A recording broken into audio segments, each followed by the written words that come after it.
Elite study platform पर आप सभी का स्वागत है। इस वीडियो में डिस्कशन करेंगे 3-4 जुलाई 2022 के हिमाचल प्रदेश राष्ट्रीय तथा अंतर्राष्ट्रीय करंट अफेयर्स के बारे में।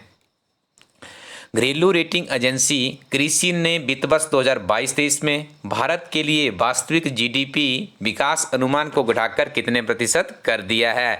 देखिए, इसे घटाकर 7.3% कर दिया है। पहले कितना था? 7.8% था। आपको एक चीज़ यहाँ पे अपडेट कर दें, पिछले काल हिमाचल प्रदेश पुलिस कांस्टेबल परीक्षा का प्रश्न पत्र हुआ। यदि आपने पढ़ा होगा, नहीं पढ़ा है तो आप उस पेपर को जरूर देखिएगा, चाहे आप हिमाचल प्रदेश के किसी भी एग्जाम की तैयारी कर रहे हैं। इसी प्लेलिस्ट में जब आप इस चैनल पे गए हैं, इसी में प्लेलिस्ट में आपको पेपर मिल जाएगा। उसके आंसर की हमारी टीम के द्वारा रिलीज की गई थी।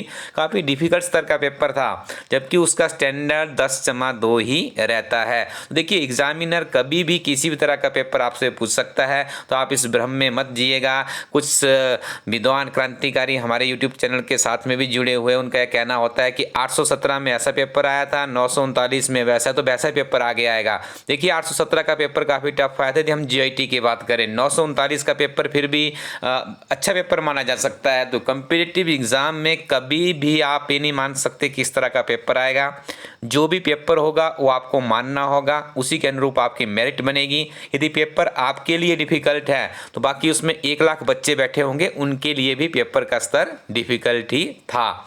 तो यहाँ पे आपको ये इसलिए कहा जा रहा है कि आप अपनी तैयारी को अच्छे से कीजिएगा। इलाइट स्टडी टीम क्लर्क से लेकर आईएएस तक के जितने भी ओल्ड क्वेश्चन पेपर होती है उनका अध्ययन करती है और नियमित रूप से अपनी अध्ययन सामग्री में परिवर्तन भी करती रहती है। महाराष्ट्र में बहुत बड़ा परिवर्तन हुआ है, निश्चित तौर पे यहाँ से प्रश्न पूछा जाएगा। पुलिस कांस्टेबल में देखिए, हमने कहा था कि राष्ट्रपति से प्रश्न जरूर आएगा, वहाँ पे पूछा गया था। तो आपके आने वाले एग्जाम, देखिए राष्ट्रपति एक बहुत बड़ा चुनाव है हमारी कंट्री का, सबसे बड़ी पोस्ट है हमारे कंट्री की। तो अब उसके बाद देखिए, महाराष्ट्र भी एक बहुत बड़ा राज्य है, काफ़ी ज़्यादा सुर्खियों में इनकी पॉलिटिक्स वहाँ पर रही है। तो आपसे निश्चित तौर पर यहाँ से प्रश्न कोई पूछा जा सकता है, तो आप जल्दी से याद रखिएगा। महाराष्ट्र के नए मुख्यमंत्री बने हैं श्री एकनाथ शिंदे, इनके राजनीतिक दल का नाम है शिवसेना। और महाराष्ट्र में उप मुख्यमंत्री बनाए गए हैं श्री देवेंद्र फडणवीस जी, इनका संबंध भारतीय जनता पार्टी से है। विश्व यूएफओ दिवस कब मनाया जाता है? तो उसका सही उत्तर होगा 2 जुलाई। हर साल खेल को बढ़ावा देने के लिए खेल पत्रकारों की सेवाओं को चिन्हित करने के लिए 2 जुलाई को कौन सा दिवस मनाया जाता है? तो इसका सही उत्तर आप करेंगे विश्व खेल पत्रकार दिवस। अंतर्राष्ट्रीय सहकारिता दिवस कब मनाया जाता है? तो इसका सही उत्तर होगा 2 जुलाई। इंडियन ऑयल कॉरपोरेशन का निदेशक किसे नियुक्त किया गया है? संदीप कुमार गुप्ता। बहुत महत्वपूर्ण प्रश्न है, अलाइड सर्विसेज की एग्जामिनेशन में इस तरह के प्रश्न हमें देखने को मिलते हैं। पीएसएलवी कक्षीय प्रायोगिक मॉड्यूल किस संगठन से संबंधित है? तो इसका सही उत्तर करेंगे आप इसरो। चुनावी बॉन्ड जारी करने वाली भारत की एकमात्र संस्था कौन सी है? तो इस संस्था का नाम है एसबीआई, जिसे आप स्टेट बैंक ऑफ इंडिया के नाम से भी जानते हैं। Autonomous flying wing technology demonstrator का सफलतापूर्वक परीक्षण कहाँ पर किया गया? तो इसका सफलतापूर्वक परीक्षण किया गया है कर्नाटक के चित्रदुर्ग में एरोनॉटिकल टेस्ट रेंज से। इसका निर्माण रक्षा अनुसंधान और विकास संगठन द्वारा किया गया है। किस भारतीय संगठन ने autonomous flying wing technology demonstrator का पहला उड़ान परीक्षण किया है? तो इसका सही उत्तर होगा डीआरडीओ। हैप्पीस्ट माइंड्स टेक्नोलॉजी के संस्थापक और कार्यकारी अध्यक्ष अशोक सुत्ता को किस पुरस्कार से सम्मानित किया गया है? तो इन्हें सम्मानित किया गया है गुणवत्ता रत्न पुरस्कार 2021 से। किस मंत्रालय ने 16 फरवरी 2022 को प्लास्टिक अपशिष्ट प्रबंधन संशोधन नियम 2022 के रूप में प्लास्टिक पैकेजिंग पर विस्तारित उत्पादकों की जिम्मेदारी पर दिशा निर्देशों को भी अधिसूचित किया है? तो आप इसका सही उत्तर करेंगे पर्यावरण, वन और जलवायु परिवर्तन मंत्रालय। हाल ही में किसने फिलीपींस के 70वें राष्ट्रपति के रूप में शपथ ली है? उनका नाम है फर्डिनेंड मार्कोस जूनियर। याद रखिएगा, एचएस में हर बार एक प्रश्न इस तरह का जरूर पूछा जाता है, चाहे यूरोप या सेंट्रल एशिया हो गया आपका या साउथ एशिया हो गया, वहाँ पे भी कोई पद का परिवर्तन होता है। निश्चित तौर पे पिछले 5 वर्षों से हमें एक प्रश्न यहाँ से देखने को मिल रहा है। हाल ही में किस राज्य द्वारा काशी यात्रा प्रारंभ करने का निर्णय लिया है? तो ये निर्णय लिया गया है कर्नाटक सरकार के द्वारा। हाल ही में किस राज्य सरकार द्वारा टी हब सुविधा शुरू की गई है। तो टी हब सुविधा को शुरू किया गया है तेलंगाना के द्वारा। जो एकनाथ शिंदे महाराष्ट्र के मुख्यमंत्री बने हैं, कौन से नंबर के मुख्यमंत्री बने हैं, ये प्रश्न बहुत लोकप्रिय रहता है। जैसे हम अमेरिका में डोनाल्ड ट्रंप से पता नहीं कितनी बार वो प्रश्न पूछा गया था कि डोनाल्ड ट्रंप अमेरिका के कौन से नंबर के राष्ट्रपति बने थे, 45वें नंबर के बने थे। अभी आजकल वहाँ पे बाइडन साहब बने हैं, तो जो बाइडन का नंबर 46 है। तो यहाँ पे देखिए एकनाथ शिंदे महाराष्ट्र के 20वें नंबर के मुख्यमंत्री बने हैं, ये भी आपके लिए इम्पोर्टेंट है। हाल ही में कहाँ पर केंद्रीय कृषि मंत्री हनी टेस्टिंग लैब का उद्घाटन किया है? तो नागालैंड में इसका उद्घाटन किया गया है। वित्तीय कार्यबल यानी फाइनेंशियल एक्शन टास्क फोर्स के अध्यक्ष के रूप में कार्यभार किसने संभाला है? तो इनका नाम है टी राजा कुमार और इनका संबंध है सिंगापुर से। यार लैपिड किस देश के 14वें प्रधानमंत्री नियुक्त हुए हैं? तो सही उत्तर आप करेंगे इजराइल।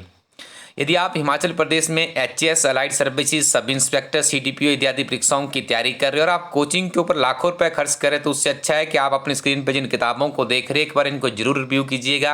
इन सभी परीक्षाओं के एक ही किताब में आपको अंग्रेजी और हिंदी में आप देख रहे होंगे सारे प्रश्न पत्र 35 सॉल्व्ड क्वेश्चन पेपर है। बहुत से प्रश्न यहाँ से रिपीट होते हैं और रिपीटेड प्रश्न ही आपको मेरिट में सक्सेस दिलाने में सफल होते हैं। दोनों किताबों को आप इलाज स्टडी कोलटेन वेबसाइट में जाकर के रिव्यू कर सकते हो। आगे हम डिस्कशन करेंगे हिमाचल प्रदेश के 3 और 4 जुलाई 2022 के करंट अफेयर्स के बारे में। पहला प्रश्न है, प्राचीन बसेश्वर महादेव मंदिर हिमाचल प्रदेश में कहाँ पर स्थित है? स्थान का नाम है बजौरा। आपको देखिए इस तरह के नाम याद रखने होंगे। बजौरा कहाँ पे पड़ता है? जिला कुल्लू में पड़ता है। निश्चित तौर पर प्रश्न आपके आगामी एग्जामिनेशन के लिए बहुत ही इंपॉर्टेंट है। 25 जून 2022 को पीर पंचाल की सबसे मुश्किल चोटियों में से एक 6000 मीटर ऊंची दियो टिब्बा चोटी को किसने फतह किया है? तो इसको फतह किया गया है अंजलि शर्मा के द्वारा।